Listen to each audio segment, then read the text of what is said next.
How I feel? Left. What I want? Get back slow. I love the way she rockin' it. I love the way she move it, shake it on me. When she poppin' it, the shawty is the winner. You can tell that shawty's no beginner. She's confident. I love the way she move. YouTube, what's going on? It's Juan Gotti here. We another Washington Commanders video, and in today's video, I'm coming on here with a video where we're going to be talking about Chase Young and Montez Sweat. One of them will be getting traded before Tuesday's trade deadline per league sources. And we also got updates on two players that are headed to the injury reserve list for the Washington Commanders. So without further ado, let's get straight into today's video. But before we do, make sure you guys go down below, leave a like on this video, subscribe if you're new, and turn on post notifications so you get notified when I upload new videos like this to the channel.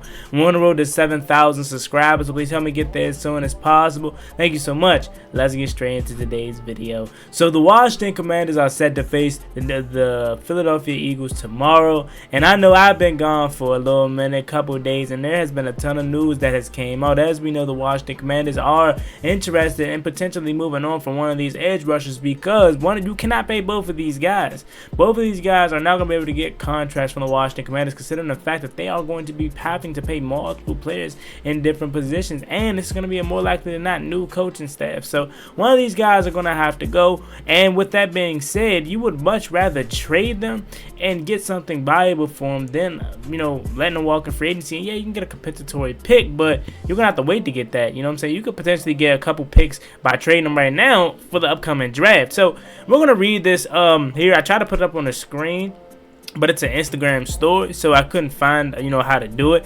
But it says this. I'm just going to read it to you. It says, league sources anticipate the Commanders will part ways with either Chase Young or Montez Sweat by Tuesday, especially if Washington loses Sunday to the Philadelphia Eagles and fall to 3-5 on the year and 0-3 in the division. Washington received more calls on the players this past week after waiting to see how it will fit in these crucial NFC East games. So again, this is not coming at no surprise. We know, if you're paying close attention to this team, that Washington has been getting calls fielded for one of these guys. Now, if you're asking me, Juan, who would you rather trade? As y'all know, I came into the season saying right now there's no way how you could pick Chase Young over Montez Sweat. But as of right now, I would probably trade Montez Sweat because I feel like you have much more upside with Chase Young. Obviously, Chase Young is the number 2 overall pick, so not only does he have more upside than one Montez Sweat, but he has, you know, you invested more into him. This is the number 2 overall pick we're talking about here, and I'm honestly eager to see what Chase Young looks like versus Lane Johnson and the rest of this, or Jordan Mailata and the rest of this offensive line versus Philly. Like, yeah, it's cool that you beat up on Justin Pugh, but when you playing somebody that actually got good comp, you know what I'm saying? What are you gonna do? So right now, I would say Chase Young, but this could be this game could determine who is going to get that contract or who is going to stay here in Washington, because one of these guys, more likely than not, will be getting traded, you know, at the deadline. Now, what are you looking for if you want to get Montez Sweat or Chase Young? Me personally, I'm looking for at least a 2nd or a 3rd round pick, maybe both. You know, these are two guys that are young and are going to be seeking contracts, so we got to take consideration that we may have to take a hit on something because of the fact that they're going to be doing a new contract. It's not like they're going to be under contract already, so we may have to take a hit on compensation because they're going to be due for a new contract with their new team after this season. But I'm still expecting at least a 3rd or 2nd round pick for him. I would not like to trade him inside the division, but I mean, if it's an offer that you know you can't pass up on, I still probably wouldn't do it, to be honest with you. I really wouldn't. I would just probably keep him. Like, if there's teams outside the division, I would trade them. But if it's like Dallas or Philly, because, you know, Philly's always looking to upgrade their team, and they don't care who they're reaching out to. They don't care if it's going to be in your division or not, especially not in your division. If they can weaken their division opponents, they would do it by any means necessary. So I wouldn't be surprised if they're a team on a call. But a team like Baltimore, a team that's missing some, you know, pass rushing depth that can use it, I can see a team like that's right on the cusp of the playoffs, and, you know, not really getting as much pressure on the quarterback that they would like, and they could use a Montez Sweat. Again, Montez Sweat is a hell of a player, but you invested so much into Chase Young, and he has the much upside. Even though, again, like I said, I was more on the Montez Sweat bandwagon, you know, coming into the season. I'm not naive. I'm not I'm not naive and I'm not dumb. I pay attention to football. I know what I'm talking about. Chase Young all along has been the guy that we've all wanted to pan out. Everybody, you can ask 100% of this fan base, and everybody would pick Chase Young over Montez Sweat. But at the end of the day, some of us are realists. Some of us call it how we see it in the moment. You know, and in the moment of certain things, Chase Young was not rubbing a lot of the fans the right way. So it was like, all right, we're going to trade him, get him up out of here. Now, again, I don't want to make it seem like Chase Young has just been blowing it away this year. Okay, he's been cool. He's been good enough to stay on his roster, but I'm still waiting for him to, you know, have a game where he's actually beating up on real good competition. You feel me? So this is going to be a good test. Again, like I said, I at this point would rather keep Chase Young. I mean, yeah, Chase Young, but again, you never know what they do.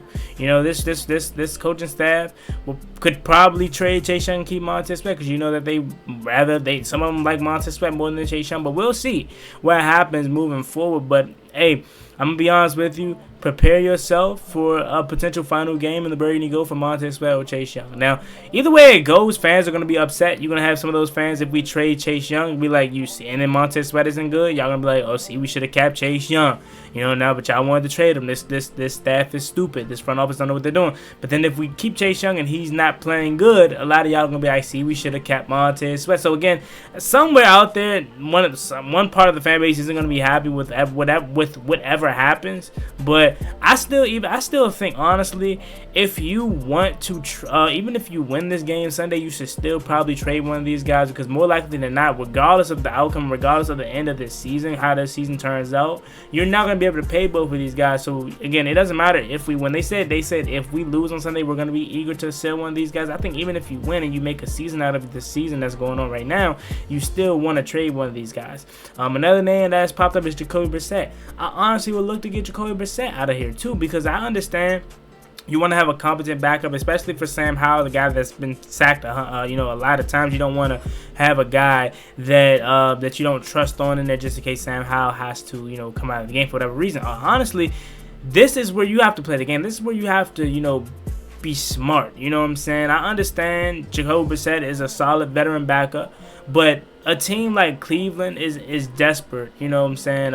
You know, there's teams out there that needs backups that can hold on, you know, for their season, like a Tennessee Titans team. I know they're starting Will Levis this week, but maybe you trade for Jacoby Brissett and you keep your season afloat. You're still in the AFC South that is very, very winnable. So you want to stay in the race, go get a Jacoby Brissett. Like, I think you would do that, because you're not going to bring Jacoby Brissett back next year. So you might have a chance to fleece a team that normally in any regular circumstances would not be trading for no Jacoby Brissett in the middle of the season. But for the simple fact that they need him right now, they're going to be head over heels to get him. So you can easily fleece a team, get a 5th, 4th round pick out of a team for Jacoby Brissett, and you look back on that like, man, that is a steal right there. Because in regular life, in regular terms, I should say, you would not be trading for Jacoby Brissett. But I would listen to calls for Jacoby. You got Jake Fromm, who looked good the preseason, and I think he'll be fine. But again, more of the story is you want Sam Howell to stay healthy, and you want him to be, you know, out there all 17 games. So we really don't want to see Jacoby Brissett or Jake Fromm.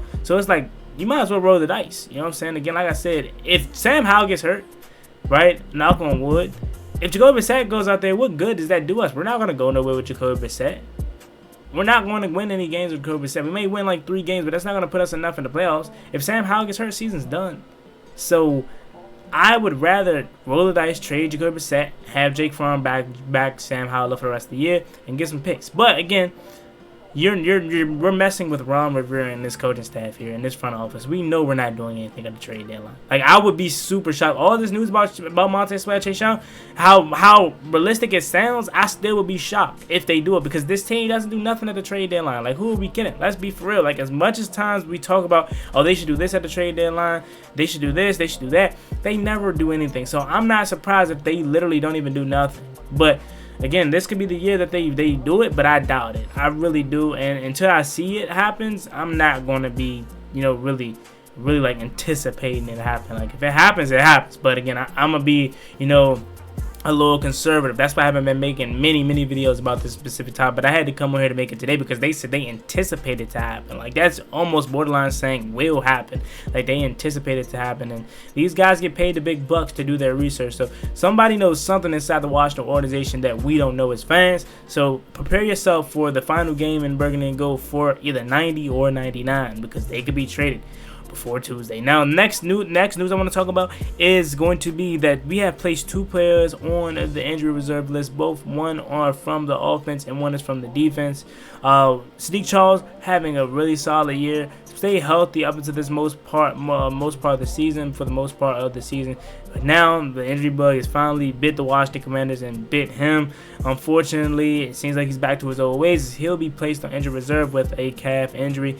And then Cody Barton is also going to be following him to the injury reserve, dealing with a injury. I want to say it's a shoulder too. So unfortunately, we've taken hits there, but that is going to force Ron Rivera to now have to make changes to the offensive line. I feel like, unfortunately, this could be a blessing in disguise for Washington, because if Saahdiq Charles doesn't get hurt, they probably don't get Nick Gates out of there. They probably don't shuffle around this offensive line, and that's what sucks about it. This team fails to adjust. Why does it take for a guy to get hurt for you to finally adjust? You know what I'm saying? So that's what it takes, though. Unfortunately, with this coaching staff, that an injury has to sustain and happen in order for changes to be made. So I'm assuming that they're going to now either put Ricky Stromberg at left guard and then put Tyler Lawson at center, because Tyler Lawson has been taking reps with the first team, and we're 6-1-1 with Tyler Lawson in the lineup, so that's a little nugget too.